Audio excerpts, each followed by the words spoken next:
जिल्हा परिषदेच्या आणि पंचायत समितीच्या निवडणुका 10 वर्षांनी होत आहेत, त्यामुळं मतदारांच्या मध्ये प्रचंड उत्साह आहे आणि उमेदवार सुद्धा बरेच दिवस या संधीची वाट पाहत होते.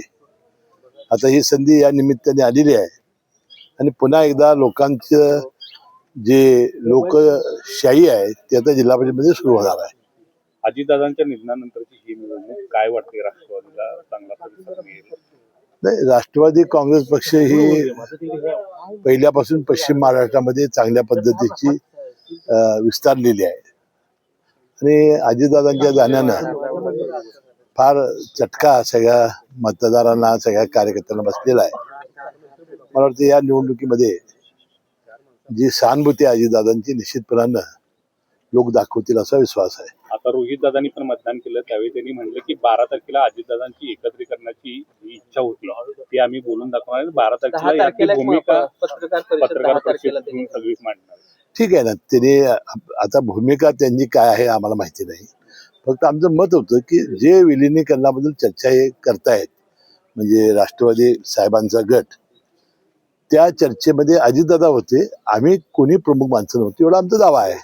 आणि आता समजा सुनेत्रा वहिनी यांनी सगळे कुटुंबीय तर त्या जर मताचे असतील, राष्ट्रवादी सगळे नेते जर त्या मताचे असतील तर त्यामध्ये काही अडचण यायची आवश्यकता नाही. अजितदादांच्या निधनानंतर ह्या ज्या चर्चा झाल्या त्या चर्चेनंतर तुमच्याशी काही बोलणं, म्हणजे राष्ट्रवादीचे जे आमदार मंत्री आहेत त्यांच्याशी या संदर्भात काही बोलणं? काही नाही, त्या दिवशी फक्त सुनेत्रा वहिनींच्या शपथविधीसाठी आपली बैठक झाली.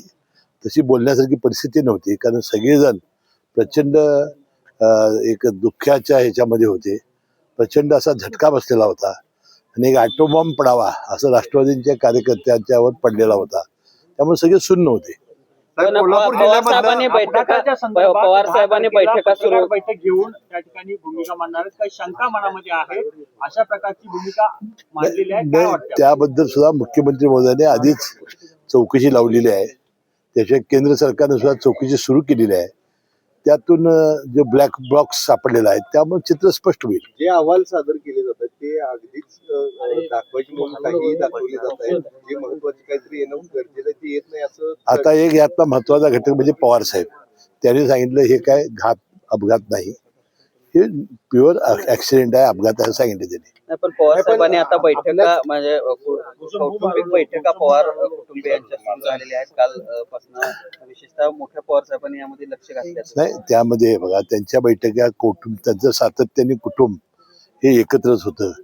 दीपावलीच्या वेळेला सुद्धा ते सारखे एकत्र येत होते. आता सुद्धा काही 10 दिवस काल होते, 10वा दिवस काल होता आणि या त्यांच्या विधीच्या निमित्ताने सगळं कुटुंब एकत्र आलं असेल आणि त्यांनी काय ज्या चर्चा केली ते आपल्याला काय समजण्याची काय आवश्यकता नाही. हसन मुश्रीफांना नेमकं काय वाटतं, दोन्ही राष्ट्रवादी एकत्र आले पाहिजे असं वाटतं? हसन मुश्रीफ नेमकं असं वाटतंय की जो पक्ष ठरवेल ती भूमिका हसन मुश्रीफची असेल. सुनीताताईंनी जर निर्णय घेतला तर तुम्ही सगळे एकत्रीकरणासाठी तयार आहात? आम्हाला करावं लागेल. पवार साहेबांच्या खासदारकीची टर्म लवकरच संपणार आहे, त्यांना पुन्हा संधी मिळणार का याबाबत प्रश्नचिन्ह आहे. संजय राऊतांचं म्हणणं आहे की पवार साहेबांनी निवडणूक लढवावी. आता हा त्यांचा आहे बघा, महाविकास आघाडीचा प्रश्न आहे की काय करावं. काल मी संजय राऊतांचं ऐकलं, ते पवार साहेबांना राज्यसभेत पाठवणार आहेत. त्याबद्दल मी संजय राऊतांचं मनपूर्वक अभिनंदन करतो.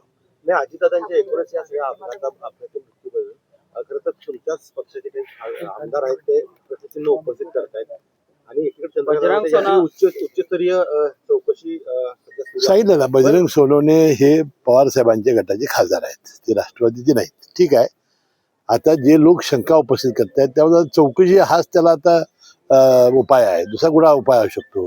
मुख्यमंत्र्यांनी या चौकशीचं आणि अपघाताचं राजकारण करू नका असं आवाहन केलं. नाही, त्यांनी काय केलं की रामदास कदमाने जे वक्तव्य केलं होतं सुनील तटकरेच्या बाबतीत, त्याबद्दलचं मला वाटतं मुख्यमंत्र्यांचं जे वक्तव्य आहे त्यात आपापल्या दृष्टीने राजकारण लोक करू नये आणि हे ते एक युतीचे घटक असताना सुद्धा असं वक्तव्य रामदास कदम करतायत, त्याबद्दल मुख्यमंत्री महोदय बोलले असावेत असं मला वाटतंय. पण या सगळ्या प्रक्रियेमध्ये सुनील तटकरे असतील, प्रफुल्ल पटेल असतील यांच्यावर रोष व्यक्त होताना दिसतोय, विशेषतः विरोधक असतील किंवा नाही. मला असं वाटतं, मला त्या सगळ्या प्रक्रियेमध्ये मी होतो. आता आपल्याला ज्या दिवशी अपघात झाला त्या दिवशी त्यांच्या कुटुंबियाची अशी इच्छा होती की लवकरात लवकर सुनेत्रा वहिनींचा हा शपथविधी कार्यक्रम व्हावा आणि त्यांच्या जागेवर आपल्याला पाठवावं अशी त्यांच्या कुटुंबियाची इच्छा होती. आता पवार घराणं हे 3 दिवसांनी आपले सगळे विधी आटोपतात. ते पुरोगामी घराणं आहे आणि त्यामुळे 3रा दिवस झाल्यानंतर 4थ्या दिवशी सुनेत्रा वहिनींना उपमुख्यपदाची शपथ दिली. आता मला एक सांगा, प्रफुल्लभाई पटेल अनेक वर्ष पवार साहेबांच्या बरोबर त्यांनी काम केलेलं आहे. ते कार्याध्यक्ष म्हणून अनेक वर्ष राष्ट्रवादीचं काम करतायत आणि सुनील तटकरे हे साहेब हे प्रदेशाध्यक्ष आहेत. मग आता मला सांगा, दादांच्या अचानक जाण्यानं ही जबाबदारी कोणी मिटिंग कोणी बोलवायची? मिटिंग कोणी बोलवायची तुम्ही सांगा ना. पण ही जर विधिमंडळाची मिटिंग आहे तर कोणी बोलवायची, कोणी ते सांगा ना. अध्यक्षाने बोलवायची ना. मग सुनील तटकरे विलन कसे? राष्ट्रीय अध्यक्ष त्या आदेशाने बोलवायची. मग प्रफुल्ल पटेल हे विलन कसे? मला हेच कळालेलं नाही. ज्या पक्षाची नेत्याची जबाबदारी तेवढा त्यांच्यावर दुर्दैवानं नीतीने टाकलेली आहे, त्यांनी जर काही पुढे पाऊल टाकलं आणि मिटिंग बोलवली आणि सुनेत्रा वहिनीलाच उपमुख्यमंत्री केलं तर ते विलन कसे काय ठरू शकतात?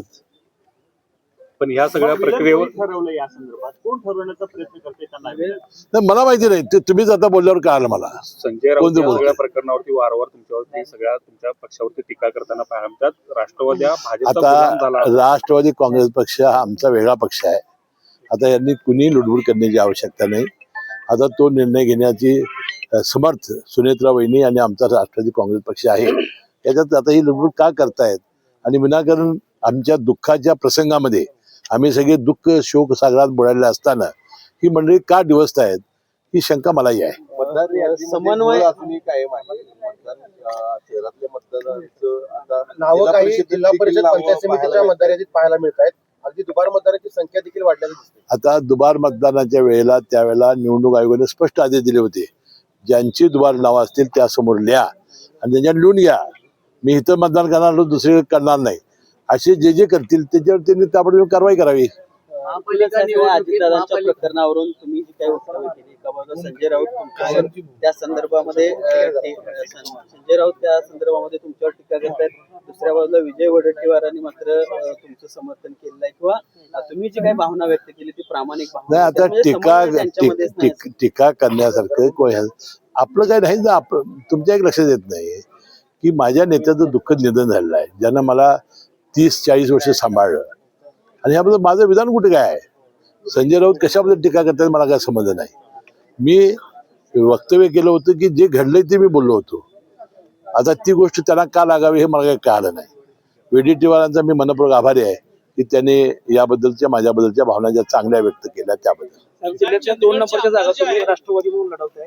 किती जागा निवडून येतील वाटतं? राष्ट्रवादी काँग्रेस पक्षाचा महायुतीची सत्ता जिल्हा परिषदेमध्ये येईल. राष्ट्रवादी काँग्रेस पक्षाचा अध्यक्ष होईल. साहेब, चंदगडचे आमदार शिवाजी पाटील यांनी एक व्हिडिओ जारी केला ज्यामध्ये त्यांचं म्हणणं आहे की चंदगडमध्ये विरोधकांकडून पैशाचा मोठ्या प्रमाणावर रात्री वापर करण्यात आल्याचा आरोप त्यांनी केला चंदगडमध्ये. ठीक आहे, पुढं हे नाही, पण काय एका- सांगते नेमकं? आता जे हे करतायत ते राष्ट्रवादी आरोप करतायत म्हणून असं आलो मला. महानगरपालिकेत काल महापौर उपमहापौर झाला. राष्ट्रवादीच्या हातात आता नेमकं काय त्या ठिकाणी असणार सत्तेमध्ये? नाही, आम्हाला त्यांनी सांगितलेलं आहे की 1.25 वर्षाचं महापौर पद ठरल्यामुळं महापौर पद येण्याची शक्यता कमी आहे. पण CM साहेबांना आम्ही जर पटवून दिलं आणि जर दिवस कमी झाले तर महापौर पद द्यायचं त्यांनी ठरवलेलं आहे. दुसरं कुठली समिती? उपमहापौर आणि आम्ही मागेल ती समिती. साहेब मला सांगा की काय आम्हाला वजा करून आपल्या जिल्ह्यामध्ये असं राजकारण होणार नाही. कारण आणि मला भारतीय जनता पक्षाच्या सगळ्या नेते मंडळींचं विशेषतः शिवसेनेचे आभार मानले पाहिजेत की प्रत्येक प्रक्रियेमध्ये ते मला विचारतायत, मला बोलावतायत.